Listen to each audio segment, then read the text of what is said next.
Saya terima email daripada Pegawai Waran 2 Haji Abdul Ghani bin Haji Abdul Kadir Bersara, mantan ex-skuadron.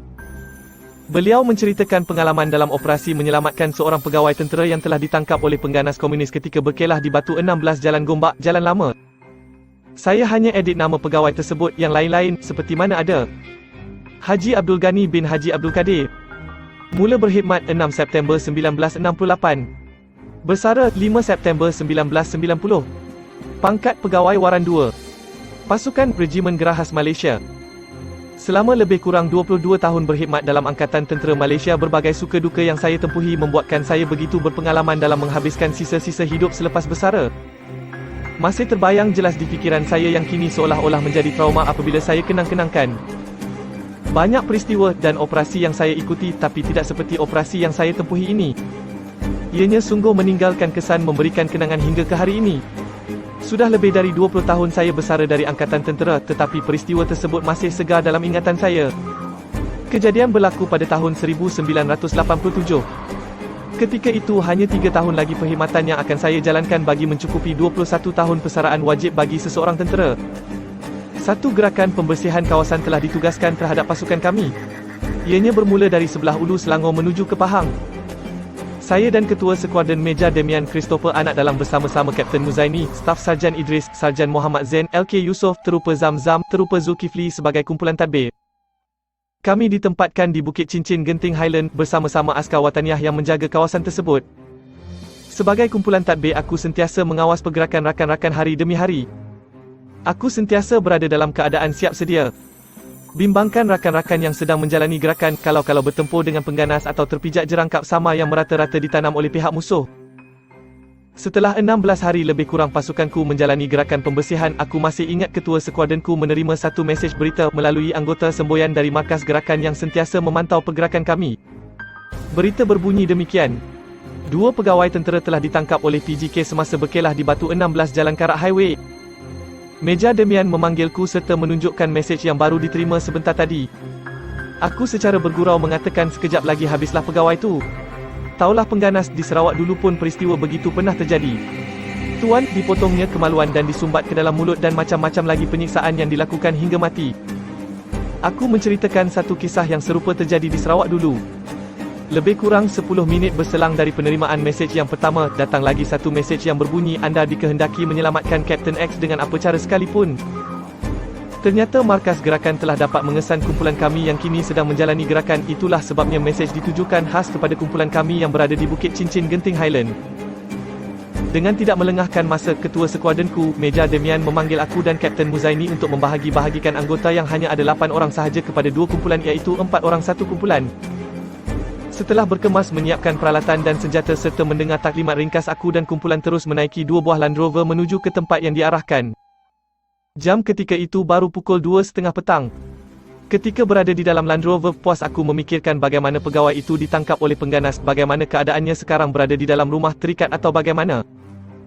Bukan satu tugas yang mudah untuk menyelamatkan seseorang tawanan jika berada di tempat yang tidak menentu. Maksudku di hutan, lainlah kalau di dalam bangunan. Segala tumpuan kita terhadap bangunan tersebut sahaja. Lebih kurang setengah jam perjalanan kami pun sampai ke destinasi yang dituju. Pergerakanku agak laju kerana perjalanan menuruni bukit. Sesampai sahaja aku di tempat kejadian, kami berpecah 2 kumpulan. Satu diketuai oleh Meja Demian, terdiri dari aku sendiri dan Terupa Zamzam dan Terupa Zulkifli. Manakala kumpulan kedua dipimpin oleh Kapten Muzaini, anggotanya terdiri Sarjan Muhammad Zain, Kopral Yusof dan Staf Sarjan Idris Q Squadron. Kumpulanku menaiki bukit yang menghala ke sasaran, manakala kumpulan Kapten Muzaini bergerak ke sebelah kiri kami bagi mengawasi jika sekiranya ada pihak musuh yang sedang menahan Kapten X. Kumpulan kami yang diketuai oleh Meja Demian bergerak perlahan menuju ke sasaran. Apabila sampai sahaja di pertengahan bukit, Meja Demian memberitahu Terupa Zamzam yang beliau akan balik semula ke bawah tempat permulaan untuk menunggu pasukan 8 Melayu Diraja yang akan datang membantu. Berita ini disampaikan oleh Terupa Zamzam kepadaku atas perintah Meja Demian. Aku bergerak lagi ke depan lebih kurang 10 langkah. Aku terpaksa merangkak oleh kerana di hadapanku tiada apa-apa pelindungan lagi. Alangkah terkejutnya aku apabila terpandang 5 orang pengganas terdiri daripada 2 perempuan dan 3 lelaki sedang mengacu sesuatu terhadap Kapten X. Aku terus membetulkan senjataku ke arah sasaran yang kulihat sekarang. Ketika penjara senjataku tepat menghala ke sasaran, aku terfikir sejenak. Terlintas di fikiranku sekiranya aku tembak seorang pengganas yang berhampiran Captain X, bagaimana dengan pengganas yang lain? Sudah tentu mereka akan menembak Captain X dan tentu sekali missionku gagal, sedangkan perintah yang ku terima ialah menyelamatkan Captain X dengan apa cara sekalipun.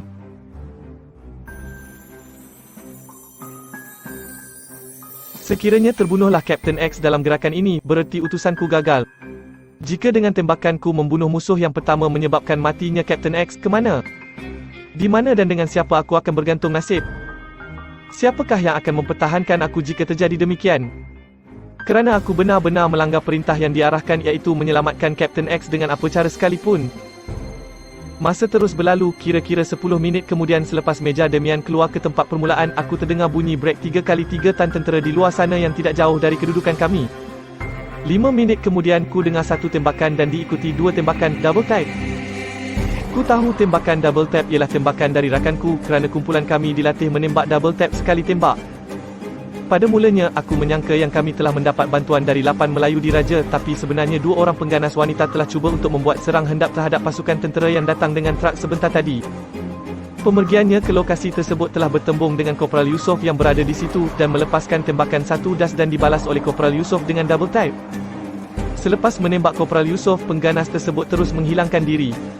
Kedua-dua tembakan tidak mengena sasaran. Dengan kedengaran tembakan tadi, pengganas yang bersama Captain X terus membiarkan Captain X dari jagaannya bagi menyelamatkan dirinya. Sangkanya kumpulan tentera telah masuk ke lokasinya berpandukan bunyi brek kenderaan serta bunyi tembakan sebentar tadi. Dari pemerhatianku, Captain X telah bebas dari ketiga-tiga pengganas yang mengawasinya kerana menyelamatkan dirinya. Aku tidak pasti dari sudut mana mereka menghilangkan diri. Suasana hening seketika. Aku dan kumpulanku, kecuali Meja Demian, masih di kedudukan yang sama. Lebih kurang 10 ke 15 minit selepas itu, datanglah Panglima Markas Kor Lieutenant General Datuk Z bersama-sama beberapa orang panglima lagi serta beberapa orang pegawai kanan yang mengiringi beliau. Setelah mendengar taklimat ringkas dari Meja Demian mengenai operasi yang berjalan tadi, lantas beliau berkata yang beliau ingin berjumpa dengan anggota-anggota yang terlibat. Aku, Meja Demian, Kapten Muzaini, Kopral Yusof serta beberapa orang lagi datang berjumpa Panglima Markas Kor Lieutenant General Datuk Z. Beliau mengarahkan supaya Kopral Yusof yang terlibat dengan tembak-menembak tadi menceritakan apa yang berlaku. Kopral Yusof berdiri di sebelah kedudukanku menceritakan apa yang berlaku terhadapnya sebentar tadi. Memulakan cerita, beliau berkata, "Setelah kedengaran bunyi brek 3x3 tan di luar sana, aku mengawasi kawasan hadapanku. Seketika kemudian aku terdengar seperti ranting kayu dipijak orang. Aku terus berpusing menoleh ke belakang. Ketika itulah musuh menembakku dan aku terus membalas tembakan tersebut, tapi musuh sempat melompat dan melarikan diri. Jarakku dengan musuh lebih kurang 10 meter dari kedudukanku." Panglima Markas Kor terus mengemukakan soalan terhadap Kopral Yusof. Katanya, "Kamu dengar tak kalau orang melompat di jarak 10 meter?" Soalan ini ku fikir harus ku jawab bagi mententeramkan keadaan. Dengan perasaan separuh berani, aku mengemukakan soalan terhadap Panglima Markas Kor. Kataku, "Datuk, jika saya tembak musuh tadi, matilah Captain X dalam kumpulan itu. Saya nak bergantung dengan siapa, Datuk?" Panglima Markas Kor menjeling ke arahku, mungkin agaknya dia marah kerana soalan yang dikemukakan terhadap Kopral Yusof masih tidak berjawab.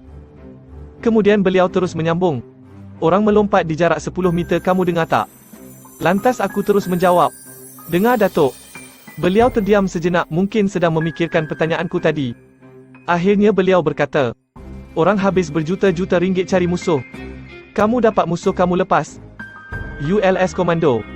Kemudian beliau bangun dan beredar dari kedudukannya, serta diiringi oleh pegawai-pegawai kanan yang mengikutinya. ULS atau TKGA. Begitulah yang aku dan rakan-rakanku terima setelah aku dan rakan-rakanku mempertarungkan nyawa menyelamatkan Captain X. Sekiranya Captain X terbunuh dalam usaha menyelamatkannya tadi, sudah pasti komando dipersalahkan. Sebaliknya Captain X selamat, komando juga dipersalahkan. Subscriber yang saya hormati, untuk memakai beret hijau dan bergelar komando yang diiktirafkan, kami terpaksa menjalani kursus selama 2 bulan lebih. Pelbagai derita yang kami tempuhi. Hanya orang-orang yang tabah sahaja dapat menghabiskan kursus yang penuh cabaran itu. Aku kongsikan cerita ini sekadar untuk meluahkan perasaan yang terpendam agar ianya tidak menjadi trauma yang menghantui fikiran. Kepada Captain X yang kabarnya telah berpangkat kolonel ketika cerita ini aku tulis, banyak-banyaklah bersyukur kepada Allah yang telah menyelamatkan nyawanya dalam peristiwa tersebut. Kalau ada kelapangan, carilah seorang demi seorang anggota komando yang terlibat dalam menyelamatkan nyawa tuan. Cuma 8 orang sahaja dan kini cuma tinggal 7 orang lagi yang masih ada. Kerana baru-baru ini Kapten Muzaini telah pulang ke rahmatullah. Marilah kita membaca Al-Fatihah untuknya. Al-Fatihah. Saya telah menghubungi Kolonel X untuk mendapatkan cerita beliau. Kerana kesuntukan masa, tidak banyak maklumat yang dapat dicatatkan. Menurut beliau, insiden ini berlaku Ahad, Februari 1987, 2 hingga 3 hari sebelum Tahun Baru Cina. Beberapa keluarga telah pergi berkelah di Batu 16 Jalan Gombak berhampiran dengan kuil Hindu. Itu sahaja yang dapat dicatatkan. Saya akan cuba mendapatkan cerita selanjutnya insya-Allah. Pegawai Waran 2 Haji Abdul Ghani. Saya tabik spring kepada Encik terhadap keikhlasan meluahkan apa yang terpendam dalam diri selama ini. Saya berbangga dengan semangat setia kawan Esprit the Corps anda yang tak berbelah bagi terhadap pasukan anda. Terima kasih.